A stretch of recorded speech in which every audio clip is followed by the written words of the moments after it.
Whether you're a builder, explorer, warrior, or love playing the role of the stay-at-home mom on your server, Valheim has something for you. That's why today, I'm going to give you my 5 best tips, no matter your preferred playstyle, with no better place to start than exploration, one of the greatest elements of Valheim. To be a strong explorer, you need to understand how the world forms in the first place. Valheim is procedurally generated, meaning no 2 seeds are the exact same. Yet, each seed generated has rules it needs to follow. One of these dictates how far from the world's center each biome can be found. Meadows can appear anywhere from the center to 5,100 meters, never appearing beyond that range. Black forests from 500 to 8,000, swamp between 2,000 and 6. Mountains are the weirdest and can spawn as close as 600 meters from the world's center, but have the added restriction of an altitude of at least 50 meters. Plains won't start until 2,900 meters and stop at 8,000, and mistlands will only appear beyond 5,900. Ashlands and the deep north naturally occur at the poles. Keeping these measuring sticks in mind will allow you to explore more informed and ready for the dangers that await the further you travel. Next, to cover these great distances, your fastest route will be by sea, which is heavily influenced by weather and most importantly, wind direction.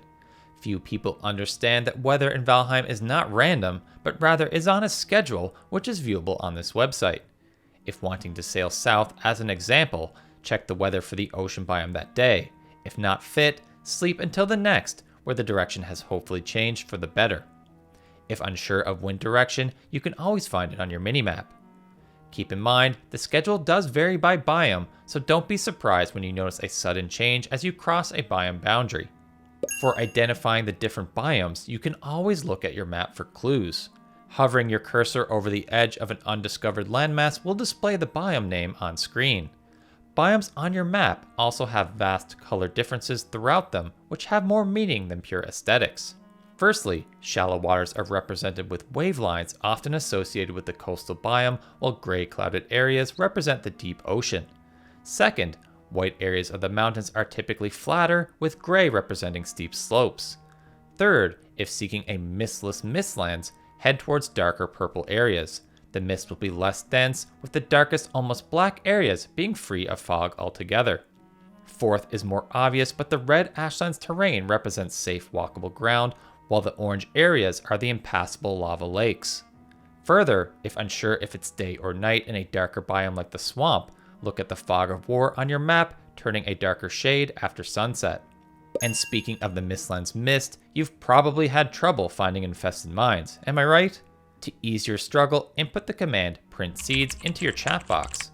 If there is a dungeon nearby, the command will display its name and give you a distance from its location.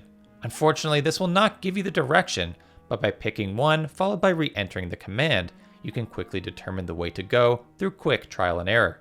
While most useful in the mistlands, this will work in any biome, like mountains for frost caves being another notable dungeon that can be difficult to find.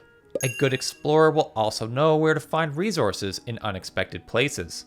For instance, core wood can be found before the Black Forest by laying down a workbench and deconstructing campsites found in the meadows, or later in the swamp by deconstructing treehouses found amongst the marsh. Firewood too can also be found by breaking shipwrecks in Black Forests, swamps, or plains along the coast, or by deconstructing furniture found near and around towers in the Black Forest. But also metals like iron can be captured by deconstructing marble walls in the mistlands, or copper by destroying lanterns in Devagar structures. I could go on forever, but the point being the best explorers will learn to be resourceful and informed about their surroundings. Next is for the builders, and I can already see in the comments, I know guys, I'm a bad builder, but let me cook for a minute. For starters, a good build starts with well manipulated terrain. You should always raise and lower earth while facing one of the 4 cardinal directions: north, east, south, and west. Your minimap is oriented with north facing up, so use your character icon here to align yourself with one of the 4 directions. Raising earth while doing so results in a nice clean column compared to the deformed and ugly clumps. The same principles apply to excavating with your pick too. For best results, always face one of these 4 directions. Further, your hoe used to manipulate terrain also has a secret setting. Normally when flattening Earth, the ground will adjust to the level of which the player is standing, which is normally the desired result. However, if you hold shift while using the hoe, terrain is leveled to the height where your cursor is pointing, not where the player is standing. This comes in handy to build slopes, which can easily be done by walking forward, holding shift, and repeatedly interacting with your hoe. And with your terrain prepped, you should next understand Valheim's color-based structural integrity system. To explain, as you build a vertical beam, you'll notice your first piece is blue, next green, soon yellow, orange, and finally red, before subsequent pieces will immediately break. Simply, blue is grounded, representing max stability, and red, zero stability, with the other colors somewhere in between. The blue status is usually only granted to build pieces originating from terrain, with exceptions in the environment like trees or large stones also being grounded. This makes the giant trees in the swamp excellent for building higher than normally possible. Further, materials vary in strength from basic wood to the strongest in iron beams. Of course, building can be a little dangerous at times, especially if building incredibly high. Fortunately, you can avoid an untimely death by keeping your health above 100. Fall damage in Valheim is capped at this number, so no matter the height you fall from, you won't die if keeping your health above this level. Further, to build efficiently, you're going to need a lot of stamina and long-lasting foods, which is where your food choices and clothing are key. First, feasts are often your best choice when taking on a long build. These food types usually provide lower stats, but last significantly longer, requiring fewer breaks to eat. Stamina drain also becomes an issue where clothing purchased from Hildir will be critical. This clothing reduces stamina usage with the hammer, not to mention helping increase your crafting skill faster, reducing hammer stamina usage further. For this reason, rock Hildir's clothing and chow down on a feast or two for best results. And no building tip section would be complete without a few decoration suggestions, with the first being ship crates. When ships sink with cargo, they will drop floating crates for players to retrieve. Yet, what many folks miss is you can push these crates into your home, which makes for a unique decoration. If at least one item is maintained within it, the crate cannot be destroyed and will never disappear. Second is to use both banners and carpets to conceal passageways. Both will conceal the entrance, but will be completely transversible for a player with the knowledge, making for a perfect entrance to a secret lair or trap for the deviants among us. Now for the most important role on any Valheim server, it's the mom or caregiver of the group who's going to make sure the base is safe, the inventory is managed, and food is always on the table. And like a good mother, it's the role of the server caregiver to protect the base, which is where spawn prevention should be the first priority. To prevent creature spawn, any of these creatures can be built, which provide 20 meters in every direction of spawn preventing goodness. Other structures such as the workbench, forge, and artisan table have increased radiuses of 36, 38, and 40 respectively, with all of the corresponding upgrades built. Workbenches are often the most cost-effective way of preventing spawn and can be scattered across the base. Alternatively, campfires work nicely too, can be concealed with a hoe, although these can often break, so be careful, and don't need to be lit to prevent spawn. Next, a good farmer will always ensure food is on the table, and to ensure a max farm yield, you should purchase and always equip the straw hat and harvest tunic or dress while farming. These new clothing pieces, when combined, give a massive plus 25 to the new farming skill, which will massively reduce the stamina used with both the harvesting scythe and planting cultivator, but best of all, increase the chance of bonus crops when harvesting. By having this gear equipped as early as possible, you'll get more free crops and level the skill faster, thanks to the stamina reducing properties of the skill, and ultimately keep your server that much more well fed. But farming is more than just crops and should be paired with livestock. The best way to capture a wild creature will be to dig a steep hole and use the harpoon to hook and drag your target within. From there, ensure the creature is not alerted, has food that it enjoys, and pop the new mead, Brew of Whispers. Under normal circumstances, it will take 30 minutes for a creature to tame, but with this mead, the time is halved to 15.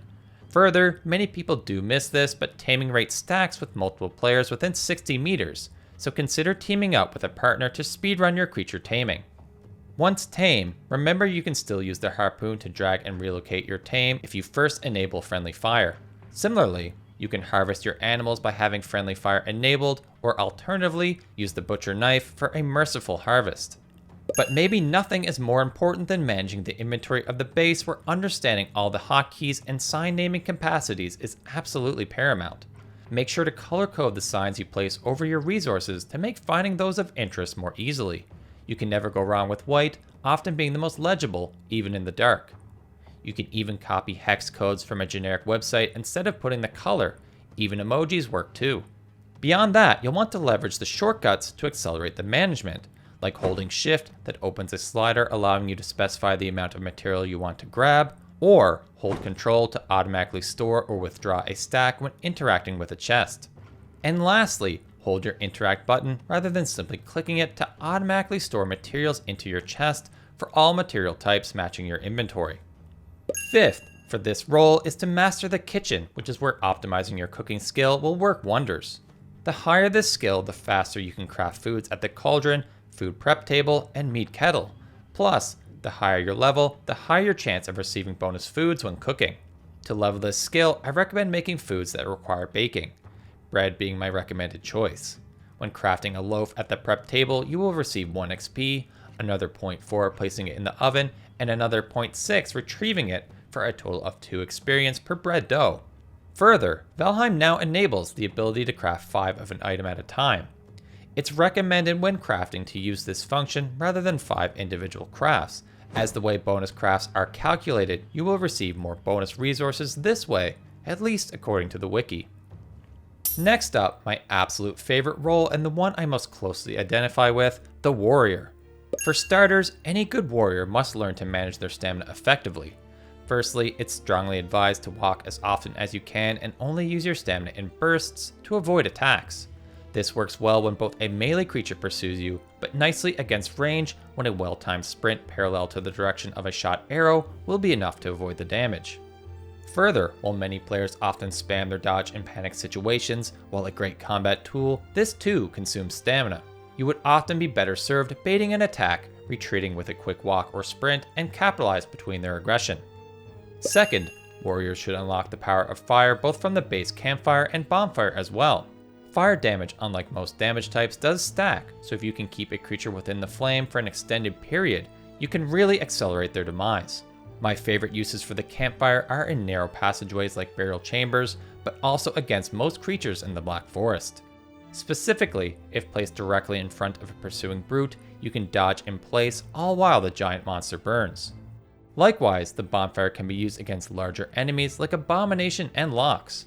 For Abomination, place the fire and lure them towards you. When standing atop the bonfire base, set it ablaze. Position yourself opposite the root monster and move side to side, all while repairing the bonfire as the Abomination takes damage.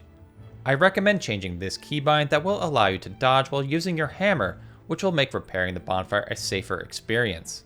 Lox, on the other hand, require a little more work but can be manipulated to turn side to side to press their bodies against the fire periodically to take damage. Moreover, campfires can be used to cheese the game's first 2 bosses, and bonfires, Motor and Yagluth, for a far easier boss fight experience. Third is the simple concept of the enemy's enemy is my friend. Each creature in Valheim belongs to a specific faction that is allied to no other than those in the same faction, plus bosses. A talented warrior should be familiar with these alliances and use them against them. This can be best exploited at biome borders where fueling can be baited to fight Draugr or even Lox versus leeches. But perhaps the best use cases for these interactions are in the plains and mistlands. Growths of tar pits are undead with fueling part of the plains clan. Likewise, in the mistlands, Draugr are a formidable opponent for the disgusting bugs. And fourth, I could not make a series of combat tips without discussing my beloved spear. Easily the best weapon class in the game for 4 key reasons. First, it doubles as both a ranged and melee weapon, allowing excellent flexibility.